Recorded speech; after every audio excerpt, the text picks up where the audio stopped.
Mieru tev un tavam namam šajā jaunā Dieva žēlstības dienā caur vēstījumu īsi par galveno. Manas domas arvien vairāk un vairāk atgriežas pie tā, ko es esmu teikusi. Un es arvien vairāk pārdomāju šos vārdus, jūs esat dievi no Jāņa evaņģēlija 10. nodaļas, kur Jēzus saka, sākot ar 34. pantu, vai nav rakstīts jūsu bauslībā, es esmu sacījis, jūs esat dievi. Un es zinu, ka es jau esmu par to runājusi, un es gribu vēlreiz pie tā atgriezties, jo es redzu, ka ticīgi cilvēka dzīvē nav nostiprinājies tas fakts, ka viņam ir dota vara. Mēs to saucam par autoritāti, Bībeli sauc to par varu, par Jēzus vārda varu. Un es uzdrošinos apgalvot, ka mēs par maz to pielietojam savā dzīvē. Mēs redzam situācijas, kad mēs pielietojam visu, ko mēs zinām. Mēs pasludinām apsolījumu. Mēs pasludinām Jēzus asinis par mums mīļiem cilvēkiem.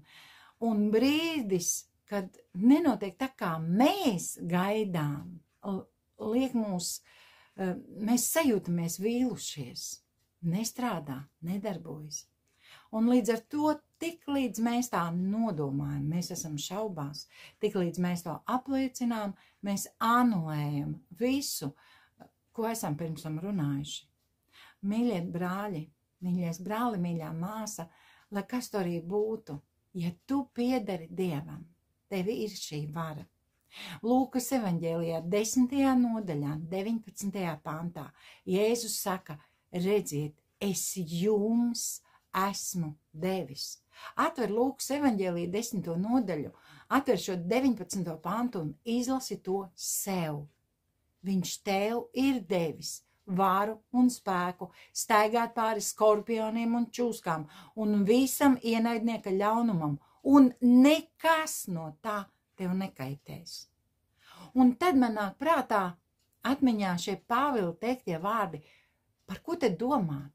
Notikusi nelaime ar manu mīļo, ar cilvēku, par kuru es lūdzu, par kuru es iestājos Dieva priekšā, pār kuru es esmu pasludinājis Jēzus asinis, un notiek kaut kāda, es teikšu, ķibeli, nekas liels, un tomēr ķibeli, kas varbūt kaitē man, varbūt kaitē viņam, jo es par viņu pārdzīvoju, un viņam tā ir situācija nepatīkama, kas viņā izraisa dusmas.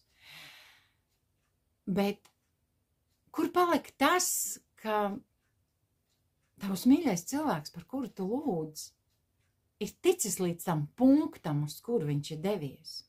Mēs uztveram par pašu par sevi saprotam, ka mēs izējam no mājas un atgriežamies mājās. Vai tur Dievs nestrādā?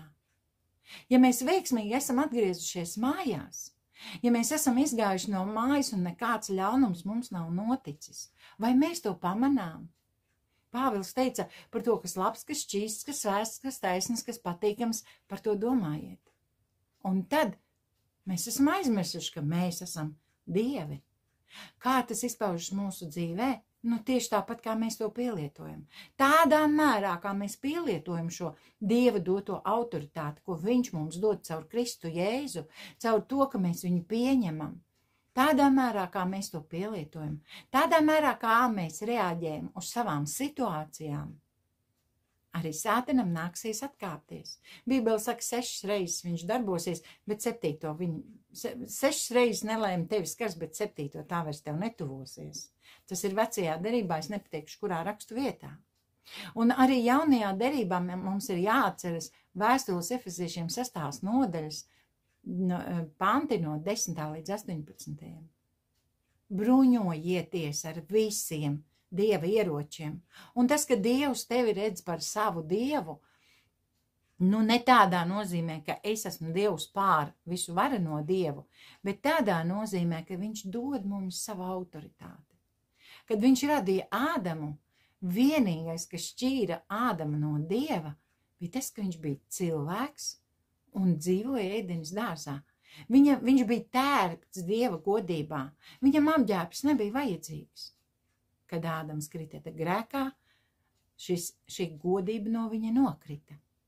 Un šī ir tā godība, ko Jēzus mums atgriež atpakaļ.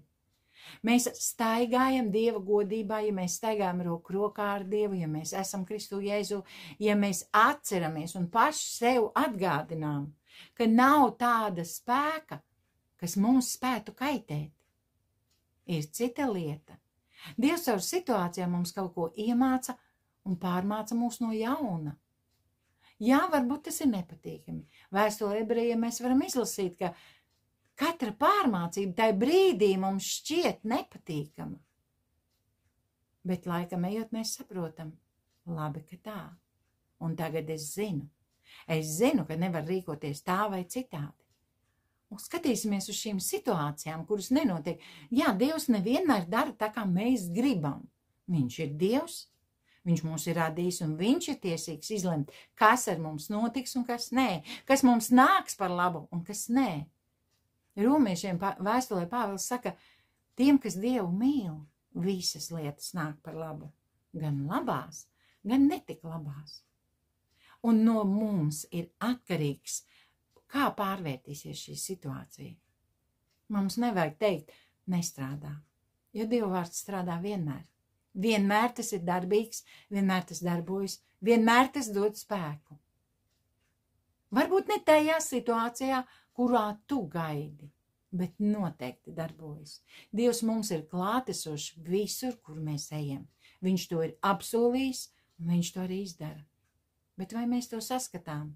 Vai mēs saskatām, ka katru reizi, kad atgriežos mājās, Dievs visu dienu ir bijis man klāt un mani vadījis, sargājis, rūpējies par mani?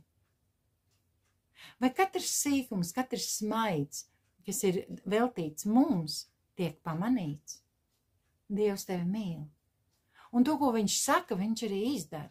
Un tas strādā vienmēr. Debes Tēvs, es tev pateicos, ka tu esi mums klātesošs katru dienu. Jā, reizēm nenotiek tā, kā gribam mēs. Mēs gribētu, lai mēs vispār būtu pasargāti, lai nekas ļauns nenotiktu, bet tu mūs brīdināji, ka būs bēdas.